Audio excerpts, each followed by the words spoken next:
So we can agree that everyone in Bikini Bottom has a different personality, right? Characters like Fred and Scooter are big enough to have their own names, but when they die, how do they come back with the exact same personality? So join me as we take a look into the death theory. So to start off, let's first take a look at some cases where characters have died and then reappeared in future episodes to prove that this is a major issue instead of just a one-off.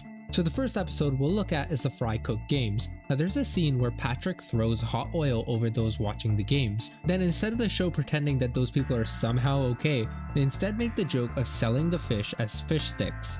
It's clear that the fish died because they were turned into food. One fish that got supposedly killed is Fred the fish. Now Fred's the guy who's famous for yelling "my leg" all the time. However, he's seen the very next episode, Squid on Strike, where Squidward yells at him about something Mr. Krabs did to them. Now let's take a look at another example in the episode Band Geeks. Now in this episode, Squidward tries to assemble a band so he can show Squilliam that he has a band. During one of their practices, two fish with flags end up flying into a blimp and end up dying, as shown by the music. The first fish with the flag appears just a few episodes later in the episode Jellyfish Hunter, and Fred appears a little bit later in the episode Sailor Mouth. Now let's take an example that's not too well noticed by people, Old Man Jenkins. This guy's supposedly been around for a long time. In the episode Friend or Foe, we learn that Mr. Krabs and Plankton accidentally killed him with a burger when they were trying to make money.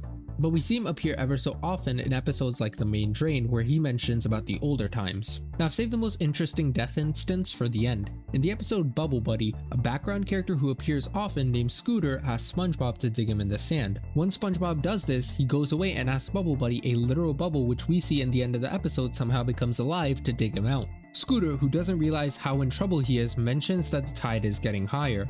Later in the episode, when everyone starts to hate on the bubble, we see a ghost of Scooter fly into heaven.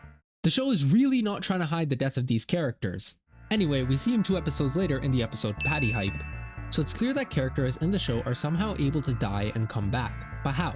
It's not like fish are special and somehow can die and then randomly come back. So how is it possible? Well, there might be an answer that's carefully sprinkled across the events of the show. So take a look at this clip and see if anything's wrong. Now pause here. Now everything seems to be normal, except the same guy being in 2 different seats. Okay, but this is just one example of this happening, right? This is just a one-off, right? 1, 2, 3, 4, 5, 6. There are 6 different Fred fish in the same shot. This can only mean one thing. Bikini Bottom is experiencing an invasion from doppelgangers. Now if we forget this question for just a second, this could be the answer to the deaths. They're just multiple of the same looking fish, so we assume they're the same fish. Except Fred, because he's the guy who can survive literally anything. So now that we've proven that there's indeed multiple lookalikes of the same fish, let's go through some arguments to this theory to make it more clear. Now the first argument to these multiple lookalikes can be that they only appear in big crowds, and so it could be argued that the animators just put the same fish twice, cause why not?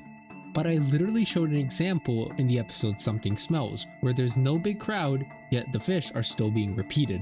The animators have no reason to put the same fish twice. They have hundreds of background characters, and yet they chose to put the same exact fish twice. Now this doesn't mean that crowds are any better. I mean, I just showed you 6 fish in the same shot. There's so many background characters to choose from, and there's no way that they chose the same fish 6 times with no reason. Another argument that's valid could be twins. The idea is that fish have a lot of twins, so there's many fish that just look the same, and people get the idea from the 2 green paramedic fish that appear whenever someone calls the ambulance. While that is possible for the 2 green fish to be twins, it's not really possible for everyone else to be twins. This is because twins never have the same personality. There's one final argument that kinda makes sense, and it's that all these fish are related.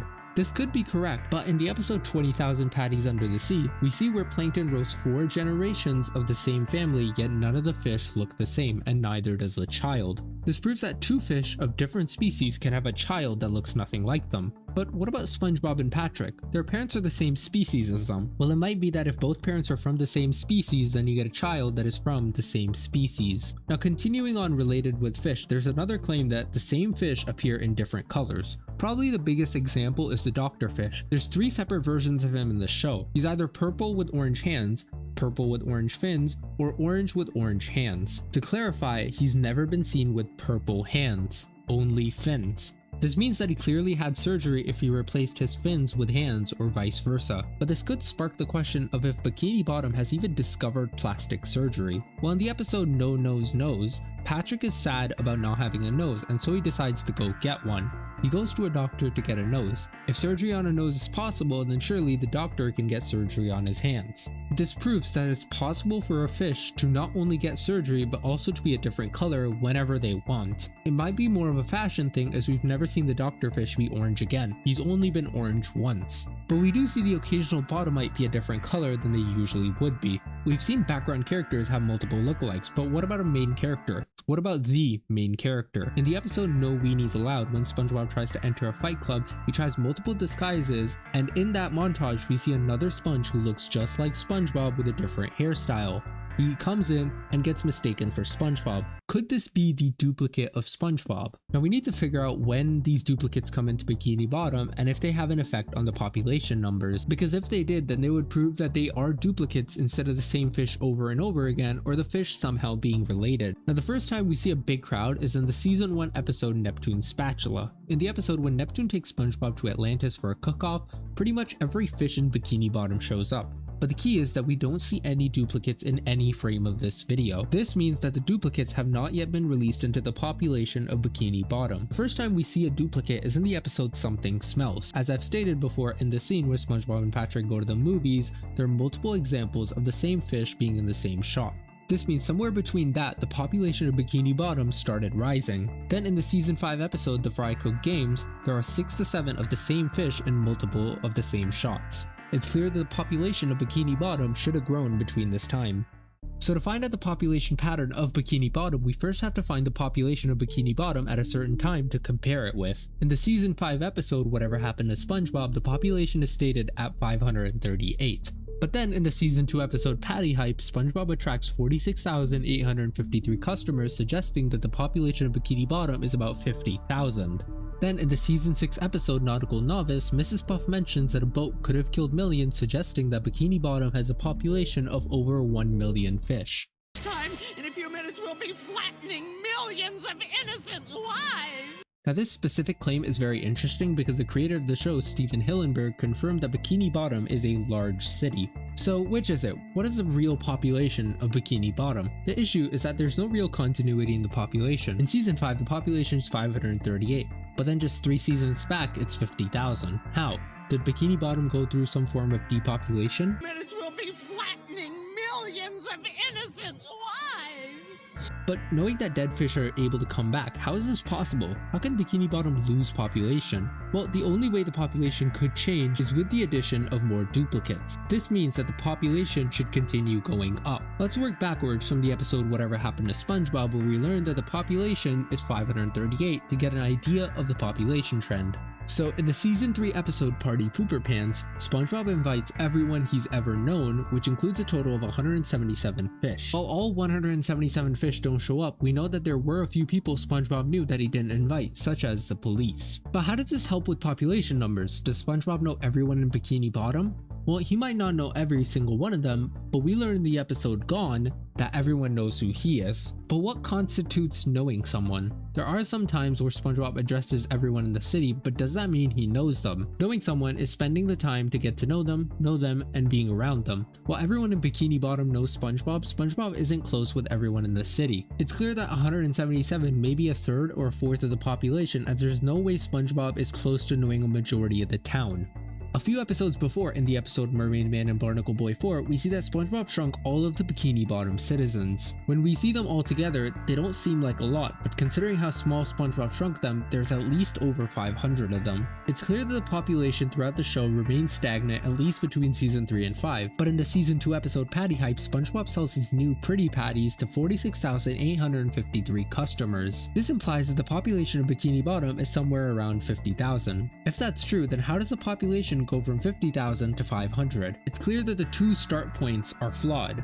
In the episode Patty Hype, we have to take the word of SpongeBob in the population numbers, and in the episode Whatever Happened to SpongeBob, we have to take the word of the board outside Bikini Bottom. So in this case, chances are that it's more likely that there's something wrong with the numbers SpongeBob produced. So let's inspect the episode Patty Hype to get more information. In the episode Patty Hype, the Krusty Krab hasn't seen a customer in weeks, as they don't have the atmosphere, and instead fish are going to a different restaurant with a talking dog.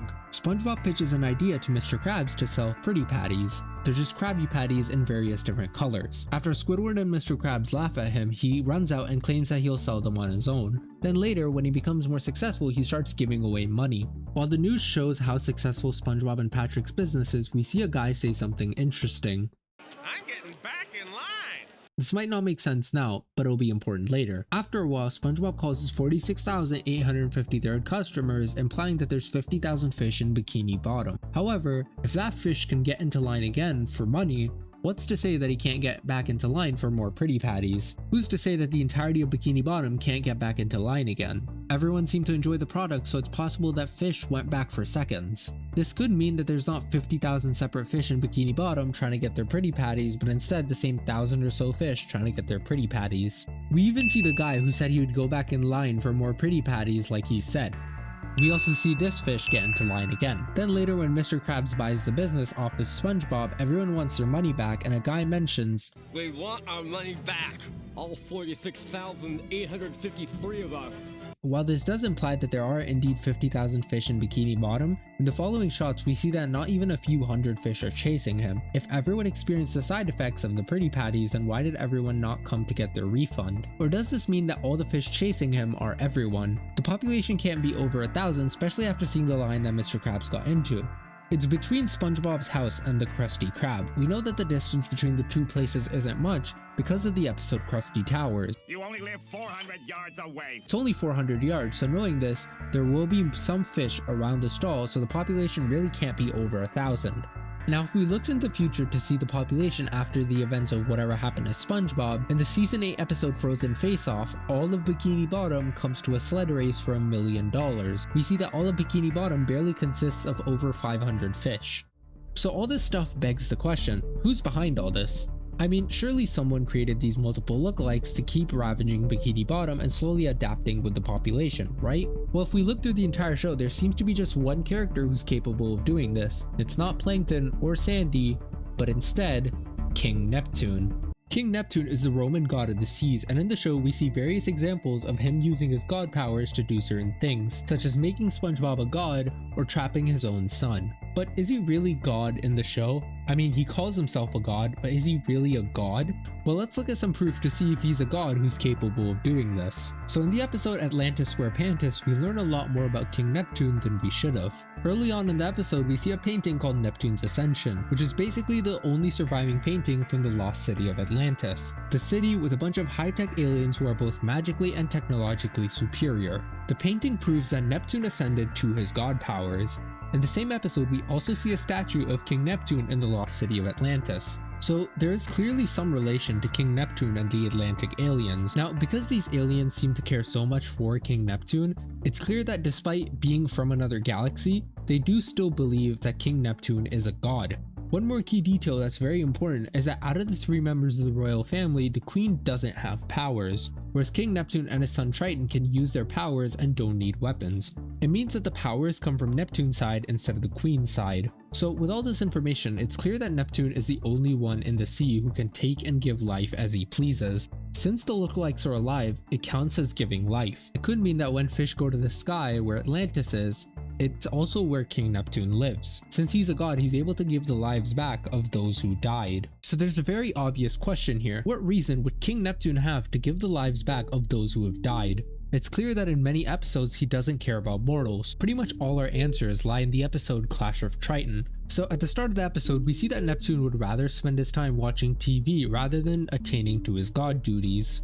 Even when his wife turns off the TV, he cares more about the show that he was watching rather than apologizing to his wife. It's clear that he would rather not do the hard work. Now in this universe of fish, they're able to see and have a chance to interact with King Neptune, a literal god. Since he occasionally talks to the fish and has god powers, he could just give everyone their lives back because he doesn't want to deal with people being against him. He also would not want to deal with any problems such as crime rate, which would be his problem because the fish know that he exists and is a god. He'd rather just give the life of the fish back instead of going through the issues of dealing with everyday problems. This is probably why we've never seen SpongeBob go to jail whenever he gives a driving test. It's pretty clear that he's hurt at least more than one fish during his test but never faces consequences. Those he kills just come back. So in short, Neptune doesn't want to deal with any problems the citizens of the ocean have, so he just gives them their life back to make his living as a god easier. So there's a theory, Neptune's clearly behind all of this. He gives their lives back, he has power, he has control. After all, he's a god of the fish of Bikini Bottom. He gives their lives back so he doesn't have to deal with anything, he just wants to relax. Wait, but what about the lookalikes?